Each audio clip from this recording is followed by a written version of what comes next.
Yango a été suspendu au Cameroun. Ça pleure de partout, que ce soit du côté des investisseurs sur la plateforme Yango, que ce soit du côté des usagers.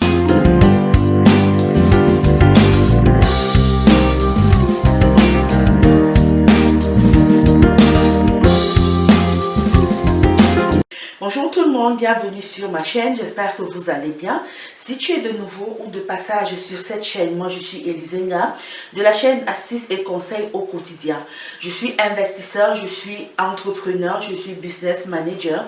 Sur cette chaîne, on parle de business, on parle d'entrepreneuriat, on parle de création et de gestion d'entreprise, on parle de développement personnel, on parle de tout ce qui peut faire gonfler ton porte-monnaie. Si toi aussi tu es intéressé par des thèmes de qualité, soucieux de l'avenir et du devenir de notre beau continent africain, abonne-toi sur la chaîne, partage surtout pour atteindre le maximum de personnes. Restez jusqu'à la fin parce que dans cette vidéo, je vais expliquer tous les contours, les tenants et les aboutissants par rapport à cette suspension de Yango sur le territoire camerounais. Je vais aussi apporter ma pierre à l'édifice en proposant des solutions au gouvernement camerounais pour pallier aux problèmes, à cette lutte entre les conducteurs de taxi qui offrent leurs services sur la plateforme Yango et les chauffeurs de taxi ordinaires. D'abord, je vais vous expliquer Yango c'est quoi. Yango, c'est une application, une plateforme qui met en relation les chauffeurs de taxi et les usagers. Yango n'a pas de locaux sur les territoires. Ils sont au Cameroun, ils sont en Côte d'Ivoire, ils sont dans beaucoup d'autres pays. Ils sont comme Uber en France et aux États-Unis. Donc Yango n'a pas de locaux sur le territoire. C'est une plateforme où tu peux réserver ou alors appeler un taxi, un chauffeur pour qu'il vienne te prendre de là où tu es. C'est plus sécurisé. Et Yango, c'est une entreprise russe qui est installée au Cameroun et sur d'autres territoires comme la Côte d'Ivoire. On sait tous comment les conducteurs de taxis, les chauffeurs en général se comportent dans nos pays africains. Généralement, ils sont impolis. Ils sont un peu discourtois, parfois même on t'agresse verbalement, parfois l'éponge, la matière qui recouvre la carrosserie, qui recouvre le fer est quittée. C'est à peine si le fer ne te blesse pas quand tu es dans ces taxis-là.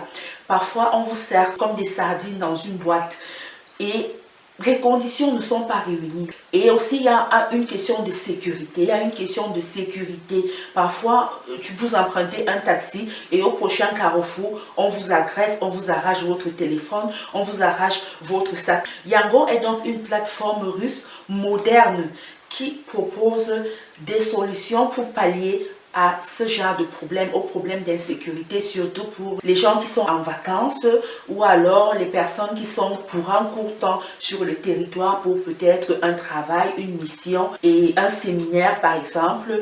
Yango offre une formule plus sécuritaire, plus confortable et plus hygiénique. Maintenant, il se pose un problème. Les chauffeurs de taxi conventionnels se plaignent d'une concurrence déloyale de la part de Yango. D'autant plus que Yango n'a pas de locaux, donc ils ne payent pas d'impôts, ils ne payent pas de taxes, ils ne se conforment pas aux règles d'une société de transport. Et les chauffeurs de taxi, eux, ils doivent payer les impôts, ils doivent payer les assurances, les taxes et tout ce que ça peut comporter. Donc, ils se plaignent que non, vous ne pouvez pas venir faire du commerce sur le territoire et ne pas payer ces choses que nous, on paye. C'est cette bagarre donc entre les chauffeurs de taxi conventionnels et la plateforme Yango. Il y a effectivement une concurrence déloyale, surtout quand on sait que c'est difficile pour les chauffeurs de taxi. Il est généralement difficile pour eux de joindre les deux bouts. Parce que à faire des 100 francs, des 200 francs, des 300 francs à longueur de journée, on ne gagne presque rien. Mais c'est lorsque les chauffeurs de taxi font des courses ou des dépôts qu'ils gagnent quelque chose. Et maintenant, la plateforme Yango vient leur couper l'herbe sous le pied en arrachant même le peu de dépôts et de courses qu'ils ont. Et c'est ça en fait le problème. Ça crie de partout. Ce n'est pas la première fois que ça arrive. C'est déjà arrivé aux États-Unis avec Uber, où les chauffeurs de taxi en France se sont plaints que Uber faisait concurrence déloyale. C'est déjà arrivé aux États-Unis, c'est déjà arrivé en France. Et en 2021, dans le cas de Yango, c'est aussi arrivé en Côte d'Ivoire. Mais très vite, le gouvernement ivoirien a trouvé une solution pour pallier à ce problème-là. Donc, ils ont mis un montant, je crois, de 135 000 par an à payer par les chauffeurs de taxi de la plateforme Yango.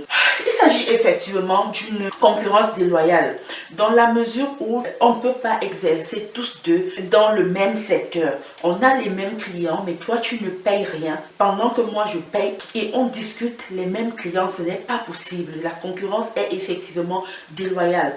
J'ai entendu des gens dire que Yango a raison de ne pas payer parce qu'ils ne sont pas une entreprise de transport, ils ne sont pas une société de transport, ils ne sont pas installés physiquement, ils n'ont pas de locaux. Je vais vous dire que c'est à tort de penser ainsi. Vous n'allez pas prétendre que Yango ne gagne rien derrière cette mise en relation, c'est impossible.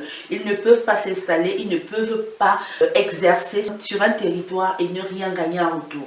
Je ne sais pas trop ce qu'ils gagnent en retour, mais ils ne peuvent ne pas gagner. Ils prélèvent quelque chose aux chauffeurs qui viennent proposer leur service sur la plateforme.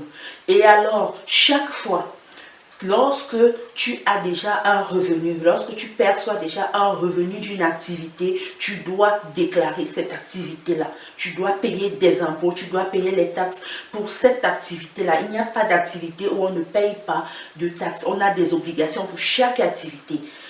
Que tu sois installé sur le terrain, que tu aies des locaux physiques, ou bien que tu sois une entreprise d'e-commerce, que tu sois une plateforme ou une application, tu dois payer quelque chose. C'est comme ça dans tous les pays. Par exemple, ici en Allemagne, tu es photographe, par exemple. Ça paye très bien. C'est même un business aussi à faire par les étudiants qui veulent se faire de l'argent étant étudiant. La photographie. Donc, tu fais des photos. Tu peux couvrir un mariage, tu peux couvrir des anniversaires. Tu n'as pas de magasin, tu n'as pas de shop. C'est ton appareil photo que tu prends pour aller couvrir un événement, pour aller couvrir même les moindres événements, par exemple une baby shower. Tu vas faire des photos à une baby shower, tu vas faire des photos à un anniversaire, à une rencontre quelconque. Avec ton appareil photo, tu n'es pas une entreprise, mais normalement, tu t'enregistres.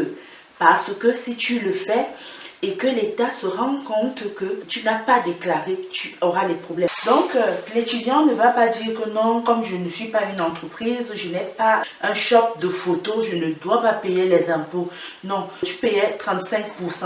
Donc, si tu couvres un événement de 1 000 €, tu dois reverser 350 € à l'État. C'est comme ça. Chaque fois que tu mènes une activité lucrative, tu dois payer quelque chose. Yango ne va pas quand même nous dire que sur sa plateforme, les chauffeurs viennent proposer leurs services gratuitement et lui ne gagne rien. Lui s'installe dans tous ces pays et lui ne gagne rien en retour. Donc, du moment où tu gagnes déjà quelque chose, tu as déjà un revenu, quelque chose de lucratif, tu dois payer l'impôt sur le revenu.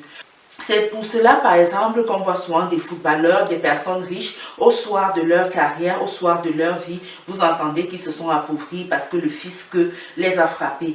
Tout simplement parce que le fisc mène une action rétroactive. Il revient des années avant, 10 ans, 20 ans avant, tout ce que vous avez eu comme revenu et que vous n'avez pas déclaré, on vous prélève cela à l'instant présent. Et du coup, on peut prélever tout ce que tu as comme fortune, tout ce que tu as comme argent dans ton compte. Je vais vous prendre un autre exemple ici en Europe, par exemple.